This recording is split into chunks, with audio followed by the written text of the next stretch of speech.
د خيبر پښتونخوا په نوخار کې د دوايانو د دې کارخانې په 8 سیکشنو کې 15 سیکشنې د پاکستان د خرابو معاشي حالاتو لوجې بند شوي او په سلګونو کارکوونکي له نوکرو هم وستي دي. د کارخانې مالک وایي چې ډالر په ګرانه موندل کېږي چې لوجې د دوی درآمدات اغیزمن شوي دي. گورنمنٹ پالیسیز داسې دي چې بس بینکونو کې ډالر شته نه، خلکو مالونه راغلي دي، را میټیریلز په پورټ باندې خرابي کې لګیا دی، ایکسپایر کېدي کې لګیا دي، نو کلیر بینکونو کې ډالر نشته. مین ریزن دغه ده.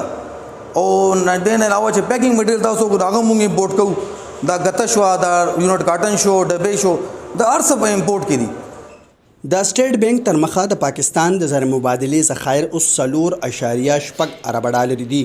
اقتصاد پوهان د ډالرو د ذخایر ډیر کم بولي.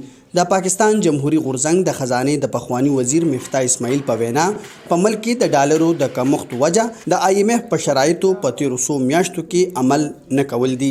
دا کارخانې مالکان وایي که حالات هم دغه ډول پاتې شو نو ګڼ شمیر کارخانې به بند شي.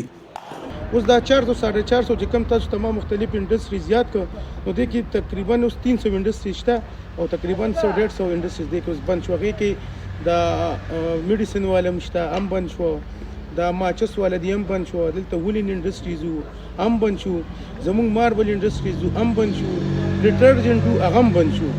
خو ما تاسو فیوچر کې څه شاین نه ښکاري لکه ورسته روزه بس مونږ بیکورډ روان یو خان ور باندې مشکل ده جی.